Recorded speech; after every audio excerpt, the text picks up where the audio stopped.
D എമ്മിയുടെ third മൊഡ്യൂളിൽ bolted joints ആയിരുന്നു നമ്മൾ പഠിച്ചുകൊണ്ടിരുന്നത്. ബോൾട്ടഡ് ജോയിൻസിൽ എക്സെൻട്രിക് ലോഡ് ആക്ട് ചെയ്യുന്ന കേസസ് ആണ്. 3 കേസസ് ഉണ്ടെന്ന് പറഞ്ഞു. അതിൽ first case eccentric load acting parallel to the axis of bolt, അതായിരുന്നു നമ്മൾ കഴിഞ്ഞ ക്ലാസ്സിൽ പഠിച്ചത്. അതിൻ്റെ ഇക്വേഷൻസ് നമ്മൾ പഠിച്ചു, അപ്പോൾ അതിൻ്റെ പ്രോബ്ലംസ് കൂടെ നമ്മൾ പഠിച്ചിരുന്നു. ഇനി നമുക്ക് സെക്കൻഡ് കേസിലേക്ക് പോകാം. Eccentric load acting perpendicular to the axis of bolt. First one parallel ആയിരുന്നു, ഈ കേസിൽ പെർപെൻഡിക്കുലർ ആയിട്ടാണ് ആക്ട് ചെയ്യുന്നത്. Eccentric load acting perpendicular to the axis of the bolt. അപ്പോൾ ഈ കേസിൽ നമുക്ക് എന്ത് ചെയ്യാം, ഒരു 4 ബോൾട്ടുകൾ ഇവിടെ കൊടുത്തിട്ടുണ്ട് ഫിഗറിൽ, 1 2 3 4 എന്ന് പറയുന്നത്. അപ്പോൾ കൺസിഡർ ഒരു വോൾ ബ്രാക്കറ്റ് ഉണ്ടായിരിക്കും, അതിലേക്കായിരിക്കും നമുക്ക് പറയുന്നത് ഈ എക്സെൻട്രിക് ലോഡ് ആക്ട് ചെയ്യുന്നത്. എക്സെൻട്രിക് ലോഡ് ആക്ട് ചെയ്യുന്നത് ഒരു എൽ ഡിസ്റ്റൻസ് മാറിയിട്ടായിരിക്കും, എൽ എന്ന് പറയുന്ന ഡിസ്റ്റൻസ് മാറിയിട്ടായിരിക്കും നമ്മുടെ ഈ എക്സെൻട്രിക് ലോഡ് ആക്ട് ചെയ്യുന്നത്. ഓക്കെ, അപ്പോൾ ഇവിടെ നമ്മൾ കഴിഞ്ഞ നേരത്തെ പഠിച്ച അതേ കാര്യങ്ങൾ തന്നെയാണ്. എന്താണ്, L1 L2 എന്ന് പറയുന്ന 2 ഡിസ്റ്റൻസുകൾ ഉണ്ടായിരിക്കും. ഈ എ എന്ന് പറയുന്നിടത്തു നിന്നും ആദ്യത്തെ 2 ബോൾട്ടിലേക്കുള്ള ഡിസ്റ്റൻസ് ആയിരിക്കും L1 എന്ന് പറയുന്നത്. അതേപോലെ നെക്സ്റ്റ് 3ഉം 4ഉം ബോൾട്ട് എന്ന് പറയുന്നത് എത്ര ഡിസ്റ്റൻസ് മാറിയിട്ടായിരിക്കും, L2 ഡിസ്റ്റൻസ് മാറിയിട്ടായിരിക്കും എന്ത് ചെയ്യുന്നത്, നമ്മൾ വെച്ചിരിക്കുന്നത്. ഓക്കെ, അപ്പോൾ L1 L2 അതേപോലെ L, ഈ 3 എണ്ണമാണ് ഇവിടുത്തെ ലെങ്തുകൾ വരുന്നത്. അപ്പോൾ ഇവിടെ സ്ട്രെസ്സസ് നമുക്കറിയാം എന്തൊക്കെയാണ്. 2 സ്ട്രെസ്സസ് ആണ് വരുന്നത്. ഒന്ന് ഷിയർ സ്ട്രെസ് വരുന്നുണ്ട്, അതുപോലെ തന്നെ ടെൻസൈൽ സ്ട്രെസ് വരുന്നുണ്ട്. ടെൻസൈൽ സ്ട്രെസ്സും വരുന്നുണ്ട്, ഷിയറും വരുന്നുണ്ട്. അപ്പോൾ ഷിയർ ലോഡ് കാരണമുള്ള ഇവിടുത്തെ സ്ട്രെസ്, ഷിയർ ലോഡ് എന്ന് പറയുന്നത് എന്തായിരിക്കും, in case all the bolts are subject to shear load. അതുകൊണ്ട് തന്നെ നമ്മൾ നേരത്തെ പഠിച്ച അതേ ഇക്വേഷൻ തന്നെ, WS എന്ന് പറയുന്നത് എന്തായിരിക്കും, capital W divided by N ആയിരിക്കും. ക്യാപിറ്റൽ W എന്ന് പറഞ്ഞാൽ നമ്മൾ അപ്ലൈ ചെയ്യുന്ന എക്സെൻട്രിക് ലോഡിനെയാണ് W എന്ന് പറഞ്ഞ് ഡിനോട്ട് ചെയ്യുന്നത്. N എന്ന് പറഞ്ഞാൽ നമ്പർ ഓഫ് ബോൾട്ട്, എത്ര ബോൾട്ടുകളുണ്ടോ അതിനെയായിരിക്കും N എന്ന് ഡിനോട്ട് ചെയ്യുന്നത്. ഓക്കെ, അപ്പോൾ ഈ കേസിൽ അപ്പോൾ നമുക്ക് WS കണ്ടുപിടിക്കാനുള്ള ഇക്വേഷൻ അറിയാം. W/N വെച്ചിട്ട് നമുക്ക് WS കണ്ടുപിടിക്കാം. അതേപോലെ തന്നെ WT, ടെൻസൈൽ ലോഡ് കണ്ടുപിടിക്കാൻ WT ഈസ് ഈക്വൽ ടു, ഇത് നമ്മൾ പ്രീവിയസ് സെയിം ഇക്വേഷൻ തന്നെയാണ്. WT is equal to W into L into L2 divided by 2 L1 square plus 2 L2 square. Okay, ഈ ഇക്വേഷനൊക്കെ നിങ്ങൾ പഠിച്ചോണം. കഴിഞ്ഞ ക്ലാസ്സിലും പറഞ്ഞിട്ടുള്ളതാണ്. ആ ഇക്വേഷൻസ് ഒന്നും എന്താണ് നിങ്ങളുടെ ഡേറ്റാ ബുക്കിൽ തന്നിട്ടുള്ള ഇക്വേഷൻസ് അല്ല ഇതൊന്നും. ഡേറ്റാ ബുക്കിലുള്ളത് നിങ്ങളുടെ ലാസ്റ്റ് വരുമ്പം ഡയമീറ്ററിൻ്റെ വാല്യൂ മാത്രം ചെക്ക് ചെയ്യാൻ വേണ്ടിയിട്ടൊരു കാര്യം മാത്രമേ നമ്മൾ ഈ ഒരു എക്സെൻട്രിക് ലോഡിൻ്റെ കേസിൽ ഡേറ്റാ ബുക്ക് യൂസ് ചെയ്യുന്നുള്ളൂ. സോ ഇക്വേഷൻസ് ഓരോന്ന് നിങ്ങൾ കാണാതെ പഠിച്ചോണം. സോ ഫസ്റ്റ് ഷിയർ ലോഡിൻ്റെ WS is equal to W/N, അടുത്ത ടെൻസൈലിൻ്റെ വരുമ്പോൾ WT is equal to capital letter W, applied load W into L into L2 divided by 2 L1 square plus 2 L2 square. കാരണം tensile load എന്ന് പറയുന്നത് ഇവിടെ എന്താണ്, നമ്മൾ മാക്സിമം ഡിസ്റ്റൻസ് ഏതാണെന്ന് നോക്കും. L2 ആണ് കൂടിയ ഡിസ്റ്റൻസ്, L1നേക്കാൾ വലിയ വാല്യൂ L2 ആണ്. അതുകൊണ്ടാണ് W into L into L2 എന്ന് പറയുന്ന കേസ് ടെൻസൈലിൽ നമ്മൾ എടുത്തത്. ഓക്കെ, അപ്പോൾ ഇക്വേഷൻ പഠിച്ചോണം. ഈ കേസിൽ വെൻ ബോൾട്ട് ആർ സബ്ജക്റ്റ് ഒരു കമ്പൈൻഡ് ലോഡിൻ്റെ കേസ്, കമ്പൈൻഡ് ലോഡ് എന്ന് പറയുമ്പോൾ ഈക്വലൻറ്റ് ടെൻസൈൽ ലോഡാണ് നമ്മൾ എടുക്കേണ്ടത്. WT ഈക്വലൻ്റ് എന്ന് പറയും. WT ഈക്വലൻ്റ് ഇക്വേഷൻ ഇവിടെ വരുമ്പോൾ കമ്പൈൻഡ് ഷിയറും വരുന്നുണ്ട്, ടെൻസൈലും വരുന്നുണ്ട്. അപ്പോൾ അതിൻ്റെ ഈക്വലൻ്റ് ലോഡ് എന്ന് പറയുന്നത് W ഈക്വലൻ്റ്, അത് ഈക്വലൻ്റ് എന്ന് പറയുന്നത് ടെൻസൈൽ ഫോമിലായിരിക്കും. Equivalent tensile load is equal to half into WT plus WT square plus 4WS square. നമ്മൾ നേരത്തെ നമ്മുടെ തിയറി ഓഫ് ഫെയിലിയേഴ്സ് പഠിച്ച സമയത്ത് നമ്മൾ പഠിച്ചിട്ടുണ്ടായിരുന്നു. എന്താണ്, sigma T is equal to എന്ന് പറഞ്ഞ് നമ്മൾ പഠിച്ച, അത് സിഗ്മയ്ക്ക് വരെ വരെ Wയുടെ ഫോമിൽ അവർ തന്നേ ഉള്ളൂ. Sigma T is equal to എന്താണ്, half into sigma square plus root of sigma square plus half plus 4 tau square എന്ന് പറഞ്ഞിട്ടൊക്കെ ഒരു ഇക്വേഷൻ നമ്മൾ പഠിച്ചിട്ടുണ്ടായിരുന്നു. ഓക്കെ, അതേ സെയിം ഇക്വേഷൻ തന്നെയാണ് സിഗ്മയ്ക്ക് വരെ ഒരു Wൻ്റെ ഫോമിൽ ഇവിടെ ഇട്ടെന്നേ ഉള്ളൂ. ഓക്കെ, സ്ട്രെസ്സിനെ നിങ്ങൾക്ക് വേണമെങ്കിൽ സിഗ്മ എന്ന് പറയുന്ന രീതിയിലും എന്ത് ചെയ്യാം, ഡിനോട്ട് ചെയ്യാം. So WT equivalent is equal to half into WT plus WT square plus WS square, root of WT square plus 4WS square എന്ന് പറയുന്ന ഇക്വേഷൻ. ഓക്കെ, അപ്പോൾ നമുക്ക് W ഈക്വലൻ്റ് കിട്ടിക്കഴിഞ്ഞാൽ നമുക്ക് അതിൻ്റെ അകത്തൊന്ന് കണ്ടുപിടിക്കേണ്ടത് എന്തായിരിക്കും, കോർ ഡയമീറ്റർ D എന്ന് പറയുന്നതായിരിക്കും. അപ്പോൾ നമ്മൾ ഈ പ്രോബ്ലം ചെയ്യുമ്പം നമുക്ക് ഈ ഒരു ഇക്വേഷൻ യൂസ് ചെയ്ത് കഴിയുമ്പോൾ നമുക്ക് എന്ത് കിട്ടും, W ഈക്വലിനൊരു വാല്യൂ കിട്ടും. ഓക്കെ, ആ ഈക്വലിൻ്റെ കിട്ടുന്ന ആ വാല്യൂ നമ്മൾ ഇവിടേക്ക് സബ്സ്റ്റിറ്റ്യൂട്ട് ചെയ്തിട്ട് എന്ത് ചെയ്യുക, ഈ ഒരു ഇക്വേഷൻ കൂടെ യൂസ് ചെയ്താൽ അതിൻ്റെ അകത്ത് അൺനോൺ ആയിട്ട് കിടക്കുന്ന വാല്യൂ എപ്പോഴും ഈ DC മാത്രമായിരിക്കും. അതിൻ്റെ അകത്ത് നമുക്ക് എന്ത് കിട്ടും, DC കിട്ടും. ഫോർ എക്സാമ്പിൾ WT ഈക്വലൻ്റ് നിങ്ങൾ ആദ്യത്തെ ഈ ഹാഫ് ഇൻറ്റു WT വെച്ചിട്ടുള്ള ഇക്വേഷൻ വെക്കുമ്പോൾ നിങ്ങൾക്ക് ഒരു 500 എന്ന് കിട്ടിയെന്നിരിക്കട്ടെ. അപ്പോൾ 500 equal to π/4 dc² into sigma T എന്ന് പറയുന്നൊരു ഇക്വേഷനുമായിട്ട് ഇക്വേറ്റ് ചെയ്യുക. അതിൻ്റെ അകത്ത് സിഗ്മ ടിയുടെ വാല്യൂ നമുക്ക് തന്നിട്ടുണ്ടായിരിക്കും. പെർമിസിബിൾ ടെൻസൈൽ സ്ട്രെസ് എന്ന് പറഞ്ഞിട്ടൊരു വാല്യൂ നിങ്ങൾക്ക് തരും. അപ്പോൾ സിഗ്മ ടി അറിയാം, പൈ അറിയാം, ഡിവൈഡഡ് ബൈ 4ൻ്റെ വാല്യൂ അറിയാം. അപ്പോൾ dc² മാത്രം അറിയത്തില്ല. അതിൻ്റെ അകത്ത് ഒന്ന് dc² കിട്ടും. കിട്ടുന്നതിൻ്റെ റൂട്ട് എടുത്താൽ നിങ്ങൾക്ക് എന്ത് കിട്ടും? dcയുടെ വാല്യൂ നിങ്ങൾക്ക് കിട്ടും. ഓക്കെ, അപ്പോൾ dc ആണ് നമ്മൾക്ക് കണ്ടുപിടിക്കേണ്ടതായിട്ട് വരുന്നത്. അപ്പോൾ dc കണ്ടുപിടിച്ച് കഴിഞ്ഞാൽ, dc എന്ന് പറഞ്ഞാൽ കോർ ഡയമീറ്റർ ആണ്. Core diameter of the bolt എന്ന് പറയുന്ന dc കണ്ടുപിടിച്ച് കഴിഞ്ഞാൽ നമുക്ക് നോമിനൽ ഡയമീറ്റർ കണ്ടുപിടിക്കണം. ഒരു ബോൾട്ടിൻ്റെ നോമിനൽ ഡയമീറ്റർ കണ്ടുപിടിക്കാൻ ഇക്വേഷൻ നമുക്കറിയാം. കോർ ഡയമീറ്റർ ഡിവൈഡഡ് ബൈ 0.84 അല്ലേ? dc divided by d is equal to 0.84 എന്ന വാല്യൂ. അപ്പോൾ dc ഡിവൈഡഡ് ബൈ 0.84 ചെയ്ത് കഴിഞ്ഞാൽ നമുക്ക് നോമിനൽ ഡയമീറ്റർ d കിട്ടും. അപ്പോൾ നോമിനൽ ഡയമീറ്റർ d കിട്ടിക്കഴിഞ്ഞാൽ നമ്മുടെ മെട്രിക് ത്രെഡ് ഏതാണ് നമ്മൾ കണ്ടുപിടിക്കണം. അതിന് നമ്മൾ എന്ത് ചെയ്യുക? ഡേറ്റ ബുക്കിലെ പേജ് നമ്പർ 5.42 ചെല്ലുക. നമ്മൾ കഴിഞ്ഞ ക്ലാസ്സിൽ പറഞ്ഞിട്ടുള്ള അതേ കാര്യം തന്നെ. ഈ dc കണ്ടുപിടിച്ച് കഴിഞ്ഞാൽ ബാക്കി 5.42 ചെല്ലുക. ഡേറ്റ ബുക്കിൻ്റെ അകത്ത് ഡയമീറ്ററുകൾ ഇങ്ങനെ കൊടുത്തിട്ടുണ്ടായിരിക്കും. ഓക്കെ, ഇവിടെ ഇങ്ങനെ കോളംസ് കൊടുത്തിട്ടുണ്ടായിരിക്കും. സോ ഇവിടെ ആയിരിക്കും ഡയമീറ്ററിൻ്റെ ഒരു കോളം ഉണ്ടായിരിക്കും. ഇങ്ങനെ ഡയമീറ്റർ നോക്കുക. നമ്മുടെ കറസ്പോണ്ടിങ് ഡയമീറ്റർ ഏതാണോ എത്തുന്നത് ആ ഡയമീറ്ററിന് നേരെ ലെഫ്റ്റ് കിടക്കുന്ന മെട്രിക് ത്രെഡ് ചിലപ്പോൾ M20 ആയിരിക്കും, M24 ആയിരിക്കും. ഏതാണെന്ന് വെച്ചാൽ സെലക്ട് ചെയ്യുക. അതായിരിക്കും ഇവിടുത്തെ പ്രോബ്ലം ചെയ്യുന്ന രീതി. ഇതാണ്. ഓക്കെ, മാറിപ്പോകരുത്.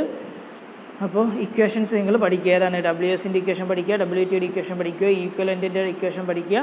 പിന്നുള്ളത് അതിനെ ഇക്വേറ്റ് ചെയ്യേണ്ടത് എന്തുമായിട്ടാണ്? π/4 dc² into sigma T U ആയിട്ടാണ് ഇക്വേറ്റ് ചെയ്യേണ്ടത്. അത് കഴിഞ്ഞാൽ dc ഡിവൈഡഡ് ബൈ 0.84 ചെയ്ത് കഴിയുമ്പം d കിട്ടും. d കിട്ടിക്കഴിഞ്ഞാൽ കറസ്പോണ്ടിങ് ത്രെഡ് ഏതാണ് സെലക്ട് ചെയ്യുക. നമുക്കൊരു പ്രോബ്ലം ചെയ്ത് നോക്കാം. A wall bracket shown in the diagram carries an eccentric load of 10 kN from the face of the column at a distance of 500 mm. നമുക്ക് ക്യാപിറ്റൽ L തന്നിട്ടുണ്ട്, 500 mm എന്ന് പറഞ്ഞിട്ടുണ്ട്. Load W എന്ന് പറയുന്നത് 10 kN ആണെന്ന് പറഞ്ഞിട്ടുണ്ട്. The vertical face of bracket is attached to a column by means of 4 bolt. 4 ബോൾട്ടുകളുണ്ട്. n എന്ന് പറയുന്നത് 4 ആയിരിക്കും. Determine size of the bolt, d കണ്ടുപിടിക്കാനാണ്. If the permissible tensile stress for the bolt material is 80 N/mm². അപ്പോൾ permissible stress തന്നിട്ടുണ്ട്. Length L1 60 ആണ്, L2 400 ആണെന്നും നമുക്ക് ഫിഗറിൻ്റെ അകത്തുനിന്ന് മനസ്സിലാവും. അപ്പോൾ നമുക്ക് എന്ത് ചെയ്യാം? ഫസ്റ്റ് തന്നെ നമ്മുടെ തന്നിട്ടുള്ള കാര്യങ്ങളെല്ലാം എടുത്ത് എഴുതി. തന്നിട്ടുള്ള W എഴുതി, L എഴുതി, L1 എഴുതി, L2 എഴുതി, N എഴുതി, സിഗ്മ ടി എഴുതി. ഇത്രയും കാര്യങ്ങൾ നമുക്ക് തന്നിട്ടുണ്ട്. അപ്പോൾ direct stress, direct shear stress, shear load, direct shear load എന്ന് പറയുന്നത് WS ആണ്. WSൻ്റെ ഇക്വേഷൻ നമുക്കറിയാം. WS is equal to W/N, total load divided by number of bolt. അപ്പോൾ ടോട്ടൽ ലോഡ് എത്രയാണ്? 10 kN അല്ലെങ്കിൽ 10 × 10⁻³ ന്യൂട്ടൺ എന്ന് പറയുന്നത് divided by N 4. So 10 × 10⁻³ divided by 4. Answer 2.5 × 10⁻³ അല്ലെങ്കിൽ 2500 ന്യൂട്ടൺ എന്ന് നമുക്ക് കിട്ടും. സോ WSൻ്റെ വാല്യൂ നമുക്ക് കിട്ടി. Next WT is equal to equation എന്താണ്? W × L × L2 divided by 2L1² + 2L2². അപ്പോൾ W 10 × 10⁻³ ആണ് W. L എന്ന് പറഞ്ഞാൽ 500 ആണ് അല്ലേ? L എന്ന് പറഞ്ഞാൽ 500, L2 400, L1 600. അപ്പോൾ L 500 സബ്സ്റ്റിറ്റ്യൂട്ട് ചെയ്തു. L × L2 എത്രയാണ്? 400 ഡിവൈഡഡ് ബൈ 2 × 60² + 2 × 400². അപ്പോൾ ആൻസർ 6112.46 ന്യൂട്ടൺ എന്ന് കിട്ടി. അപ്പോൾ നമുക്ക് എന്തൊക്കെ കിട്ടി? W1 കിട്ടി, W1 അല്ല, WSും കിട്ടി, WTയും കിട്ടി. ഓക്കെ, ഷിയർ ലോഡും കിട്ടി, അതേപോലെ ടെൻസൈൽ ലോഡും കിട്ടി, മാക്സിമം ടെൻസൈൽ ലോഡും കിട്ടി. ഇനി നമുക്ക് ഈക്വലൻ്റ് ലോഡ് കണ്ടുപിടിക്കണം. ഈക്വലൻ്റ് ലോഡ് കണ്ടുപിടിക്കാൻ W equivalent is equal to 1/2 × WT + √WT² + 4WS² എന്ന് പറയുന്ന ഇക്വേഷനാണ് നമ്മൾ യൂസ് ചെയ്യുന്നത്. സോ ഇക്വേഷൻ്റെ അകത്തേക്ക് നമുക്ക് കിട്ടിയ വാല്യൂസ് ഓരോന്ന് സബ്സ്റ്റിറ്റ്യൂട്ട് ചെയ്തു. 1/2 × WT കണ്ടുപിടിച്ചു. എത്രയാണ്? 6112.46 √611.46² + 4 × WS എത്രയാണ്? 2500. 4 × 2500². അതിനെ സോൾവ് ചെയ്യുമ്പം 7004.71 ന്യൂട്ടൺ എന്ന് കിട്ടും. 7004.71 newton.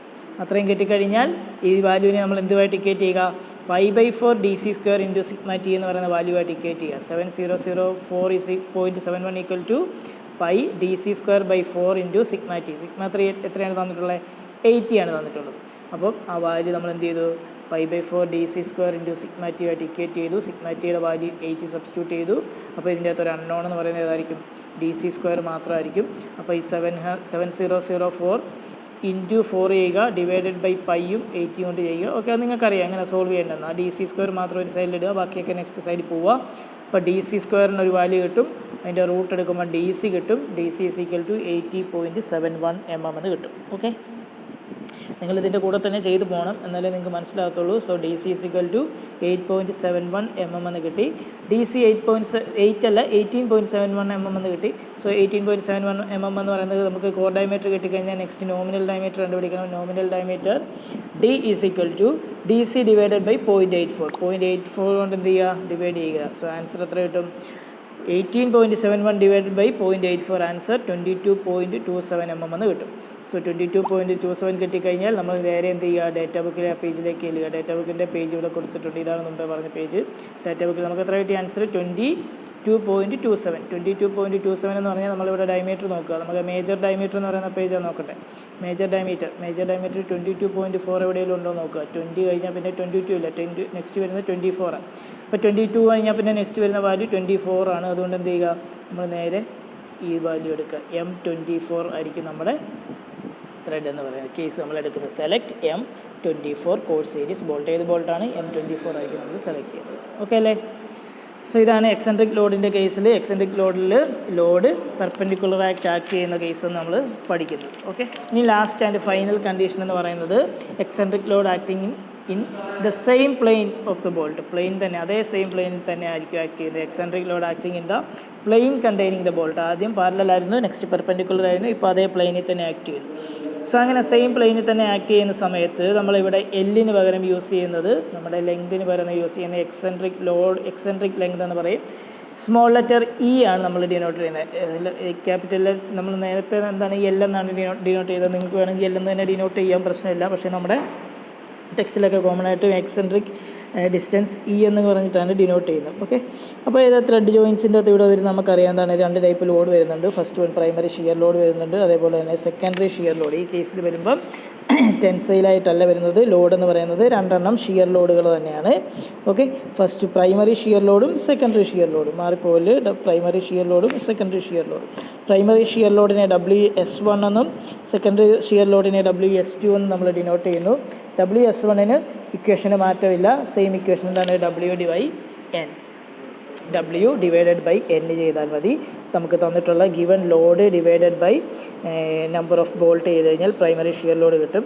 Secondary shear load WS2 കണ്ടുപിടിക്കാനുള്ള ഇക്വേഷൻ എന്ന് പറഞ്ഞാൽ W ഇൻറ്റു തന്നിട്ടുള്ള E eccentric length E into L1 divided by L1² plus L2² plus L3² plus L4².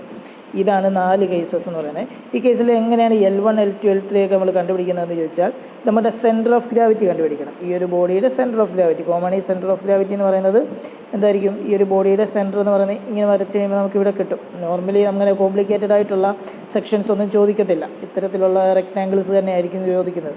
അപ്പോൾ സെൻറ്റർ ഓഫ് ഗ്രാവിറ്റിയാണ് ഇവിടെ മാർക്ക് ചെയ്തിട്ടുള്ള G എന്ന് പറയുന്നത്.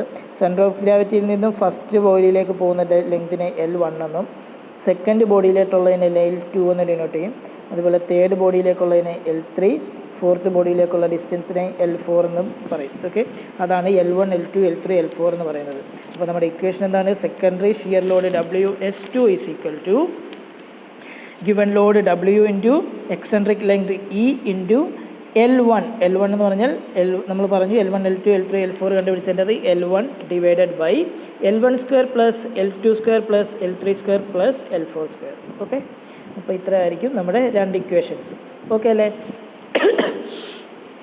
അപ്പോൾ ഇവിടെ പറഞ്ഞിട്ടുണ്ട് L1, L2, L3, L4 എന്താണെന്നൊക്കെ ജസ്റ്റ് അവർ പറഞ്ഞിട്ടുണ്ടെന്നേ ഉള്ളൂ. അപ്പോൾ നമുക്കിവിടെ മാക്സിമം ഷിയർ ഫോഴ്സ് അല്ലെങ്കിൽ മാക്സിമം ലോഡ് എന്ന് പറയുന്നത് W മാക്സ് എന്ന് പറഞ്ഞിട്ടാണ് ഡിനോട്ട് ചെയ്യുന്നത്. സോ മാക്സിമം ലോഡിൻ്റെ equation W max is equal to root of WS1² plus WS2² plus 2WS1 S2 cos തീറ്റ.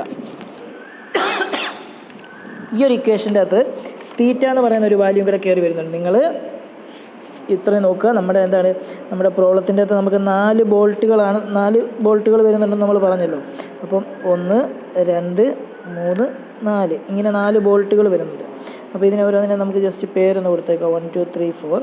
അപ്പോൾ ഈ 4 ബോൾട്ടുകൾ വരുന്ന സമയത്ത് നമുക്കിതിൻ്റെ സെൻറ്റർ ഓഫ് ഗ്രാവിറ്റിയിൽ നിന്ന് നമ്മൾ എന്ത് ചെയ്തു? ഇതിൻ്റെ അകത്ത് ഓരോന്നിലേക്ക് നമ്മൾ ലൈൻ വരച്ചു. സെൻറ്റർ ഓഫ് ഗ്രാവിറ്റിയിൽ നിന്ന് 1ലേക്ക് വരച്ചു, അതുപോലെ 2ലേക്ക്, 3ലേക്ക്, 4ലേക്ക്, ഇതിലേക്ക് 4ലേക്ക് നമ്മൾ വരച്ചു.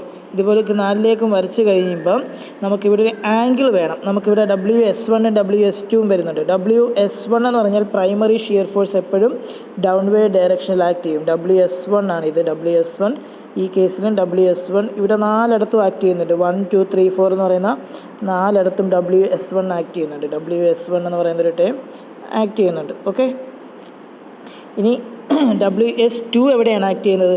WS2 എന്ന് പറഞ്ഞാൽ നിങ്ങളിപ്പോൾ സെൻട്രലിൽ നിന്നും വരച്ചൊരു ലൈൻ ഉണ്ടല്ലോ, അതാ സെൻറ്ററിൽ നിന്നും നിങ്ങൾ ആ ഒരു ബോഡിയിലേക്ക് വരച്ച ലൈൻ അതിന് പെർപെൻഡിക്കുലർ ആയിട്ടായിരിക്കും. അതിന് പെർപെൻഡിക്കുലർ എന്ന് പറഞ്ഞാൽ ഇതായിരിക്കും WS2ൻ്റെ ഡയറക്ഷൻ, WS2. ഇനി ഇവിടെ ഈ കേസ് സെക്കൻഡ് ബോഡി വരുമ്പോൾ എന്തായിരിക്കും? ഈ വരച്ച ലൈന് പെർപെൻഡിക്കുലറായിട്ട് വരിക എന്ന് പറഞ്ഞാൽ ഇതായിരിക്കും WS2. അടുത്ത മൂന്നാമത്തെ ബോഡിയിൽ ഈ വരച്ച ലൈനിൽ നിന്നും പെർപെൻഡിക്കുലർ എന്ന് പറഞ്ഞാൽ WS3. നെക്സ്റ്റ് പെർപെൻഡിക്കുലർ എന്ന് പറഞ്ഞാൽ WS4. ഒന്നും കൂടെ കോംപ്ലിക്കേഷൻ ഇല്ലാതെ നമുക്ക് വരച്ച് കാണിക്കാം. ഈ 4 ബോഡി എടുക്കുക. അപ്പോൾ 4 ബോഡി എടുക്കുമ്പോൾ ഫസ്റ്റ് 1, സെക്കൻഡ് 1, തേർഡ് 1, ഫോർത്ത് 1. അതിൽ ഫസ്റ്റ് ബോഡി 4 ബോഡി എന്ത് ചെയ്തു? സെൻറ്റർ ഓഫ് ഗ്രാവിറ്റിയിലേക്ക് നമ്മൾ കണക്ട് ചെയ്തു. അപ്പോൾ ഈ കണക്ട് ചെയ്തതിന് ശേഷം WS1 എന്ന് പറയുന്ന 4 ബോഡിയിൽ നിന്ന് എങ്ങോട്ടാണ്? ഡൗൺവേർഡ് ഡയറക്ഷനിലായിരിക്കും. WS1 എന്ന് പറയുന്നത് എപ്പോഴും ഡൗൺവേർഡ് ഡയറക്ഷനിലായിരിക്കും. ഞാനവിടെ WS1 എന്ന് എഴുതുന്നില്ല. എഴുതി കഴിഞ്ഞാൽ പിന്നെയും വരയ്ക്കുമ്പോൾ ഒരുപാട് ഭയങ്കര കൺജസ്റ്റഡായിട്ട് തോന്നും. WS2 എന്ന് പറയുന്നത് എന്താണ്? ഈ ഒരു ബ്ലൂ ലൈൻ ഉണ്ടല്ലോ, നമ്മൾ സെൻറ്റർ ഓഫ് ഗ്രാവിറ്റിയിൽ നിന്ന് നമ്മുടെ ഫസ്റ്റ് ബോഡിയിലേക്ക് വരച്ച ആ ലൈനിൽ നിന്നും പെർപെൻഡിക്കുലർ. അപ്പോൾ ഇതായിരിക്കും എന്ത്? WS2. അതേപോലെ സെക്കൻഡ് ലൈൻ്റെയും ആ ബ്ലൂ ലൈന് പെർപെൻഡിക്കുലർ. അപ്പോൾ ഇതായിരിക്കും ഇവിടുത്തെ WS2. തേർഡ് ലൈനും പെർപെൻഡിക്കുലർ. ഇതായിരിക്കും ഇവിടുത്തെ WS2. Next fourth line perpendicular എന്ന് പറയുമ്പം ഇതായിരിക്കും ഇവിടുത്തെ WS2. അപ്പോൾ എന്താണ് തീറ്റ എന്ന് പറഞ്ഞാൽ? Angle between WS1 and WS2. അപ്പോൾ ആദ്യത്തെ ബോഡിയുടെ തീറ്റ എന്ന് പറഞ്ഞാൽ ഇപ്പോൾ എന്തായിരിക്കും? നമുക്കൊന്ന് ഇതിൻ്റെ അകത്ത് നോക്കിയാൽ മനസ്സിലാവും. ആദ്യത്തെ ബോഡിയുടെ തീറ്റ എന്ന് പറഞ്ഞാൽ ഏകദേശം ഇത്രയും വരും. ഈ ഒരു ആംഗിളിനെയാണ് നമ്മൾ θ1 എന്ന് പറയുന്നത്. ഓക്കെ, θ1 എന്ന് പറയുന്നത് അത്രയും വാല്യൂവിനായിരിക്കും θ1 എന്ന് പറയുന്നത്. ആ വാല്യൂവും അതേപോലെ തന്നെ ഇതാ നമ്മുടെ ഇവിടുത്തെ വരുന്ന വാല്യൂവും സെയിം ആയിരിക്കും. θ1 വരുന്ന വാല്യൂസ് നമുക്ക് അവിടുത്തെ സെയിം ആയിട്ടായിരിക്കും നമുക്ക് കിട്ടുന്നത്. ഓക്കെ, അതേപോലെ തന്നെ നമുക്ക് ഇവിടെ വരുന്ന നെക്സ്റ്റ് ബോഡി വരുമ്പോൾ ഇവിടെ എന്താണ്? നമ്മുടെ തീറ്റയുടെ വാല്യൂ എന്ന് പറയുന്നത് വളരെ ചെറിയൊരു വാല്യൂ ആയിരിക്കും വരുന്നത്. എത്രയാണ്? ഇതുകൊണ്ട് ഈ ഒരു വാല്യൂ ഇത്രയും വരുന്നുള്ളൂ നമ്മുടെ സെക്കൻഡ് ബോഡിയിൽ. അതേപോലെ ഇവിടെ വരുന്നതും സെക്കൻഡ് ബോഡിയിൽ ചെറുതായിട്ടായിരിക്കും. ഓക്കെ, അപ്പോൾ എന്താണ് θ1 എന്താണ് θ2 എന്ന് പറഞ്ഞാൽ വേണ്ടി ജസ്റ്റ് എടുത്തതേ ഉള്ളൂ. പ്രോബ്ലം വരുമ്പോൾ നമുക്ക് കൂടുതൽ ഡീറ്റെയിൽഡായിട്ട് അത് അവർ പറയുന്നുണ്ട്. നമുക്ക് നോക്കാം എന്താണെന്നുള്ളതും കൂടി. അപ്പോൾ WMax നമുക്ക് എന്താ കിട്ടും? WMax = ഈ ഇക്വേഷൻ മാറിപ്പോകാതിരുന്നാൽ മതി. എങ്ങനെയാണ് cos θ കണ്ടുപിടിക്കുന്നതെന്നും കൂടി നിങ്ങൾ ഓർത്താൽ മതി. WS1² plus WS2² plus 2WS1 plus WS2 into cos θ എന്നുള്ളതാണ് നമ്മുടെ ഇക്വേഷൻ. സോ അത്രയും വെച്ചിട്ട് എന്ത് ചെയ്യുക? നമുക്ക് പ്രോബ്ലം ചെയ്യാൻ പറ്റും. അപ്പോൾ അത് കാൽക്കുലേറ്റ് ചെയ്തതിന് ശേഷം നമുക്ക് എന്ത് കിട്ടും? ഇതിൻ്റെ അകത്തൊരു കോർ ഡയമീറ്റർ എന്ന് പറയുന്നൊരു സംഭവമുണ്ട്. എന്താണ്? DC മാത്രം ഉണ്ടാക്കിയുള്ളൂ. എന്ത്? നമുക്ക് ആ കിട്ടുന്ന വാല്യൂവിൻ്റെ അകത്ത് DC മാത്രമേ ഉള്ളൂ അൺനോൺ. ആ കിട്ടിയ വാല്യൂവിനെ എന്ത് ചെയ്യുക? ഈ ഇക്വേഷനുമായിട്ട് ഇക്വേറ്റ് ചെയ്യുക. ബാക്കി സിമിലർ മെത്തേഡ് തന്നെ. ഇവിടെ ഒരു ചെറിയ വ്യത്യാസം എന്ന് പറഞ്ഞാൽ സിഗ്മയ്ക്ക് പകരം ടോയാണ് യൂസ് ചെയ്യുന്നതെന്നേ ഉള്ളൂ. ഓക്കെ, അപ്പോൾ ഇതുമായിട്ട് ഇക്വേറ്റ് ചെയ്യുക. ഇക്വേറ്റ് ചെയ്തതിന് ശേഷം ആ അൺനോൺ ആയിട്ടുള്ള ഡയമീറ്റർ കണ്ടുപിടിക്കുക. അതായിരിക്കും ഒരു മെത്തേഡ് എന്ന് പറയുന്നത്. അപ്പോൾ നമുക്ക് അടുത്ത ക്ലാസ്സിൽ ഇതിൻ്റെ കൂടുതൽ പ്രോബ്ലംസ് നമുക്ക് അത് ചെയ്ത് നോക്കാം. സോ നിങ്ങൾ ഈ ഇക്വേഷൻസ് ഒക്കെ ഒന്ന് കാണാൻ പഠിക്കുക. WS1 S2 അതേപോലെ മാക്സിമം ലോഡ് WMaxൻ്റെ ഒക്കെ ഇക്വേഷൻ പഠിക്കുക. ഓക്കെ, ചെയ്തു തന്നിട്ടുള്ള ഒരു പ്രോബ്ലം ഒന്ന് ചെയ്ത് നോക്കുക. അടുത്ത സെക്കൻഡ് മെത്തേഡിൻ്റെ സെയിം പ്ലെയിൻ്റെ പ്രോബ്ലം നമുക്ക് അടുത്ത ക്ലാസ്സിൽ ഡിസ്കസ് ചെയ്യാം. ഓക്കെ.